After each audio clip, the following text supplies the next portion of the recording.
Weekend split for the Cats, 82-77, first home loss against Grand Valley State, 89-74, right back on track against Davenport on Saturday. So, in talking with you and talking with some of the guys after that Grand Valley game on Thursday, the general consensus was we weren't tough enough to win that game. Now, it's one thing where you go back and you look at a game and it's a basketball thing. It's, we didn't defend this pick and roll right, or this set burned us, they scored like 10 points running this play.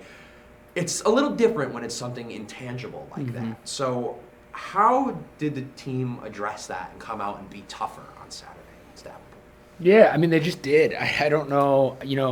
I hate we got to play harder, we got to be tougher. I think usually 9 times out of 10 it's a cop out, and you actually did stuff wrong, and it's fake.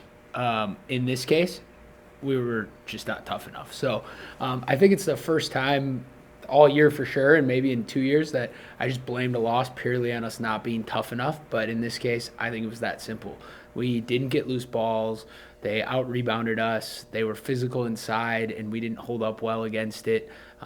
We ended up fouling. The free throws were like 27-11 because we weren't physical enough. So then we were committing silly and soft fouls at the rim instead of being physical before they get to the rim. So, I don't know. Maybe it was the win streak. Maybe it was winning at home. Maybe it was that they looked at the standings. But I don't think there ever should be an athlete in the history of Northern Michigan that plays a Grand Valley State in any sport and thinks that they're going to show up and win. Because obviously Grand Valley is getting the best players and the pick of the litter and all that stuff. So the fact we thought we could show up and win against any team, but especially Grand Valley, didn't like that, and so that was how we lost. And again, were there some other things? Of course, but did we miss wide open shots down the stretch? Yeah, we did. But why get to that point? If we would have played tougher the whole game, we would have been up 15. We wouldn't have had to worry about missing shots down the stretch. And we've done a better job of putting teams away lately, and we didn't against Grand Valley, and we lose.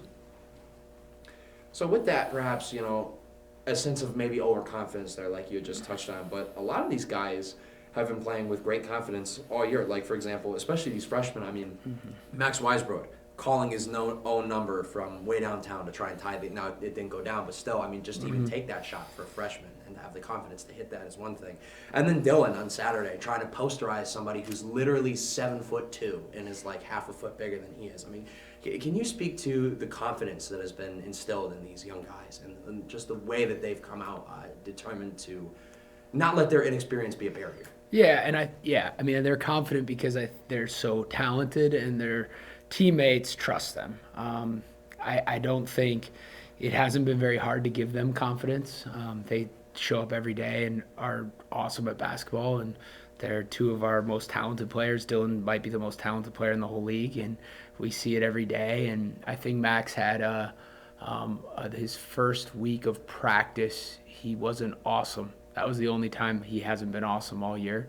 So his confidence has been fairly easy to give those guys confidence because it hasn't came from me.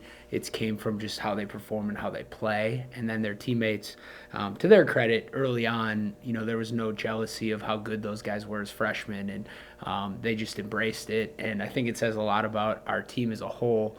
I don't think our older guys care at all about selfish playing time. They want to play because they think they can help us win, but they're really happy that 2 freshmen are as good as they are. And, those guys can be our go-to guys right now for significant stretches of games. And this weekend they definitely were in their own ways at various points. So with this, we've been around the league once. Yep. 7-2 in the league, good for first place. Yep. How do you feel about where the Cats stack up after being through the league once? Yeah, it is the one game at a time thing, just because you're so busy, you can only focus on one game at a time. But I think we can look back at the non-conference and say 8-2 is good. That was good enough to get in the tournament. That was good enough to accomplish our goals. Kind of check that box. First time around the league, 7-2. Similar feeling. I think that's good enough. Did we leave some games out there? Of course we did. So does everyone. But I'll take the 7-2.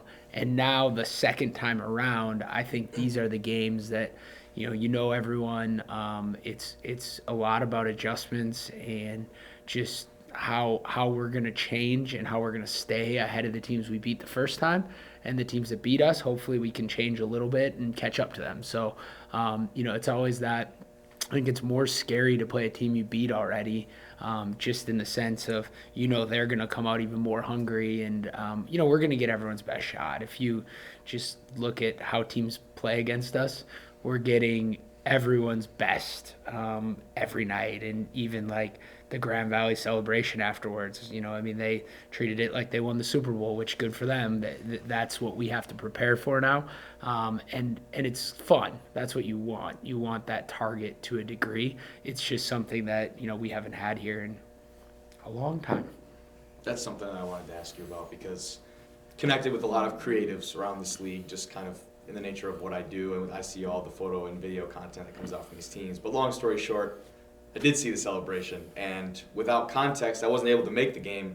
I thought something incredible or insane happened. It turns out they just came into our house and beat us. And how do you think that impacts your guys? Obviously, if I see that as a player, I'm like, that is never happening in our locker room again.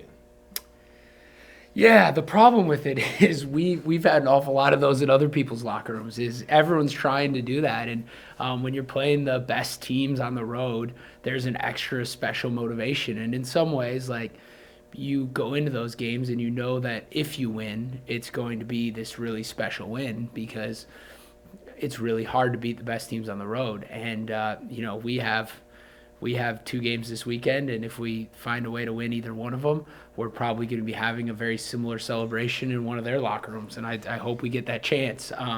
But I think for me it was almost, it was almost a point of pride that that's where we're at. Like, it's kind of cool. Not that it matters, but it's still nice to be. When I got here, we were picked last, and every win felt like this shocking upset. It's kind of nice to not be that anymore.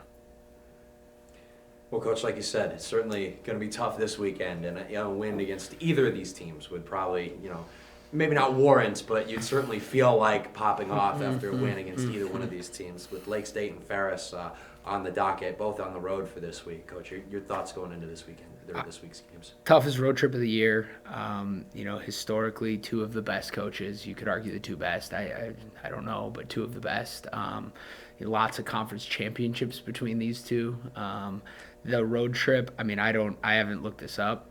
I don't think anyone seemingly ever wins 2 on that trip, and it seems like if you get 1, you should be ecstatic. Now, we did it last year, which was crazy. But I think, when you go into this trip, is you just know how tough both games are going to be. And maybe that was part of my frustration with our lack of toughness, is there's no way you go into Lake Superior State and win unless you are the toughest dudes in the world, because that place, if you come out of that with a win, it is going to be gross and grindy, and you're going to have bruises, and you're going to have been knocked to the floor 100 times. And even our home game against them was like that, but it's a whole nother level when you're there. And then obviously Ferris, it speaks for itself. They've lost at home almost never.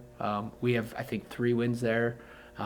That's probably more than almost the rest of the league combined over the last 4 years. You just don't win at Ferris. Now, we've been fortunate enough to do it. I wish that translated into something meaningful. I feel like we've gotten, hopefully Max scores 40.5 again, but I don't know. I don't go into many games super confident. I usually am thinking of how and why we could lose and trying to prevent that. This weekend, it's going to be really, really tough and really, really hard. The good news is if I had to trust anyone to do it, it's the group of guys we have. They believe in each other. They believe we can win, and they are not, minus maybe the one blip against Grand Valley, they don't get very cocky. They know that the reasons we win have nothing to do with how good we are individually. Minus Dylan, we don't jump higher than anyone. We're not a better athlete than anyone. We have one, but we know that we have to win by being us, which is tougher and meaner and smarter and more competitive and more together. And for the most part, we've had that mindset all year. And if we're going to have any chance this week, we're going to have that.